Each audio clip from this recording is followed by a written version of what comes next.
Welcome to Alaska. Are you prepared for spectacular views, majestic wildlife encounters, and earthquakes, floods, tsunamis, wildfires, windstorms, extreme cold, volcanoes, power failures, human threats, water and food shortages? It's a fact. Disasters happen. The only question is, what will you do until help arrives? Watch a groundbreaking week-long series on Channel 2 News and find out. Are you prepared? We're beginning a week-long series on preparedness. Over the next 5 days, we'll be covering every topic from how to heat your house to the vulnerabilities of the Port of Alaska. And this morning, we're actually starting off with a look at how prepared are you? Well, our online poll garnered about 580 responses, and of those answering, 53% have an emergency kit, 46% do not. But when asked about an emergency plan, it was almost reversed. 55% said no, 44% said yes. I have an emergency kit, but I'm probably not ready to go in an emergency. I have that food that you get at Costco in those pails, 50 meals. Who wants to eat them? Nobody. About half of the respondents felt prepared for an emergency, but when asked about our neighbors, 65% didn't feel Alaskans were ready. Overwhelmingly, the emergency Alaskans are most concerned about is, not surprisingly, an earthquake, with a national emergency coming in second at 17%. Having an emergency escape plan in place. I'm sure we'd all like to think we know what to do in case of an emergency, but what happens when this door is blocked? And this, a second-floor balcony, is your only option. So even though every room should have at least 2 exits, early warning is generally the best course of action. So that's enough smoke detectors and CO alarms on enough levels and enough appropriate locations. All right, Matt, so we're in my room. Let's talk escaping out of here. Whenever you have a choice of going out your primary or secondary, you should always go out your primary first. But to know whether or not you can go out this door, you need to check the door first. Roll out of bed, you'll come to the door. You're going to want to actually touch the door with the back of your hand. You're going to want to feel the knob specifically because it conducts the heat through. And then feel up and down the door to see if you have heat in the door and or if you have smoke puffing out from around the edges. That'll give you an idea what's on the other side. If you're not finding that, you can slowly, if your body's down, crack the door, peek outside, and decide whether or not your primary exit is available to you. So this is a really great reason to encourage people to keep their primary egresses free from furniture in the way, them screwing the windows closed, them nailing the doors shut, them putting all kinds of boxes and debris in front of their actual egresses. The primary egress is the easiest, it's the fastest, it's going to be the most likely way you go in the event of an emergency when you're disoriented. Wow. You won't have time to think. That's the whole point behind an emergency go bag.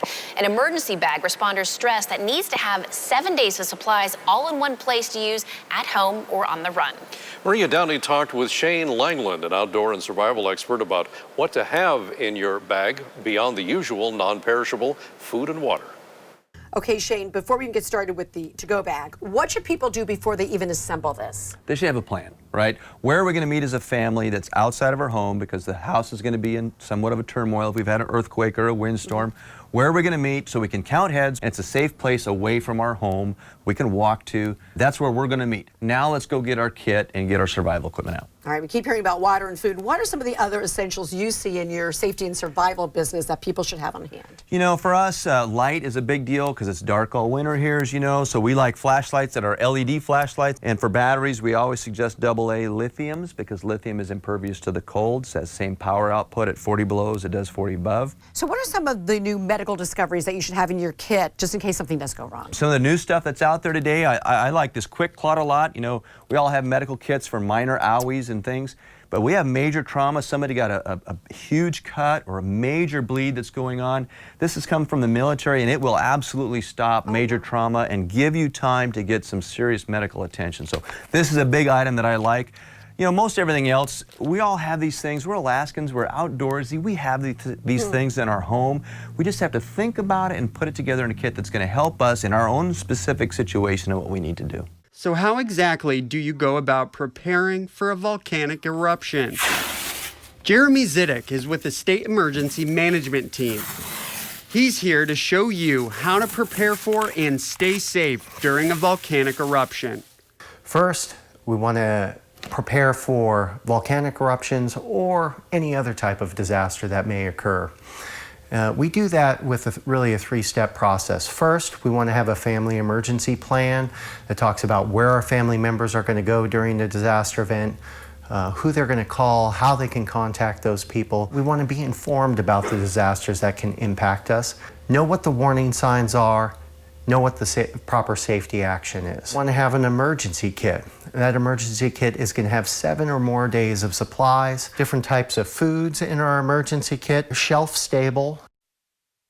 We want to have 1 gallon of water per person per day for 7 or more days. And the last things you can't forget, flashlights to provide illumination when ash clouds darken the sky, batteries and lots of them, AM/FM radio to monitor emergency communications.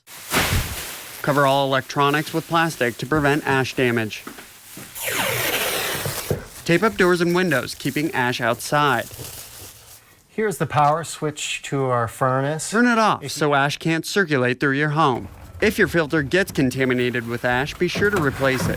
When ash is falling, you want to stay indoors. But if you do need to go outside, you want to protect yourself. Here's what you'll need: a hat, a hooded jacket, safety goggles, N95 strength face mask, and gloves. And now you're ready to go outside in the ash.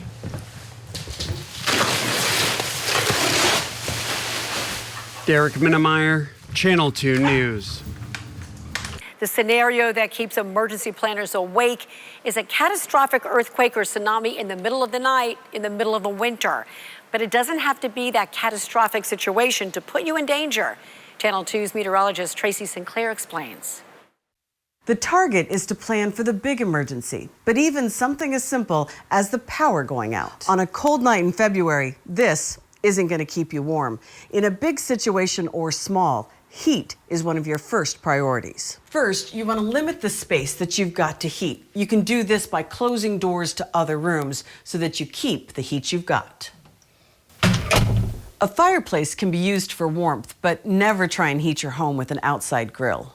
Some Alaskan homes have generators. Make sure you know how to turn yours on. But if that isn't an option, there are indoor heaters that might work for you. If you have no power, if you have no backup generator, if all you have is a Mr. Buddy heater, you just need propane to be able to heat a small area. Whatever they're rated for, 200 to 400 square feet, depending on the size you get, it'll increase your temperature by 30 degrees. If none of these options are available to you, you might be able to keep you and your family warm with gear most Alaskans already have. If you've got an RV, that could be your home away from home. A zero-rated sleeping bag and even a tent in the living room will often be enough to keep you safe and warm. And it might be fun for the kids to go camping in the living room. These are just some tips to keep you warm in an Alaska emergency. I'm Alexis Fernandez, and I'm here with Dan Belanger, the Earthquake and Tsunami Program Manager with the state of Alaska. We're at a house that was built in the 60s, and it's located in an older part of Anchorage. And Dan, you're here to talk to us about how to make sure your home is safe should we have an earthquake. You got big glass windows in the front of the building. That's nice to have a nice view in Anchorage, but when you're coming out of the stairs, in a seismic event, that glass might be broken and might cause damage for somebody walking out barefoot or even just trying to get out in or out of the house. So that's why we ask you to stay inside a building to drop, cover, and hold and protect yourself, because you're worried about things like glass that'll break. So one of the things a lot of people do is, as you see in the picture, is they'll hang it up on the wall, usually with a single nail, just real simple. The problem with this is that's a small nail. These are held on by wires or hooks or whatever, and they'll tend to fall off and jump off on these things here. So what you can do is you can get small items like different hooks that we have. This is a simple replacement item.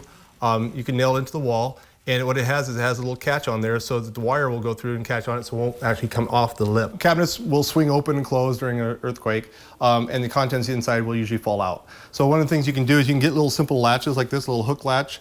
They mount them on the inside of your cabinets, and they'll hook and lock. And you might have to pull a little bit harder to get the cabinets open later on, but it keeps the doors closed and the contents in there a little bit longer.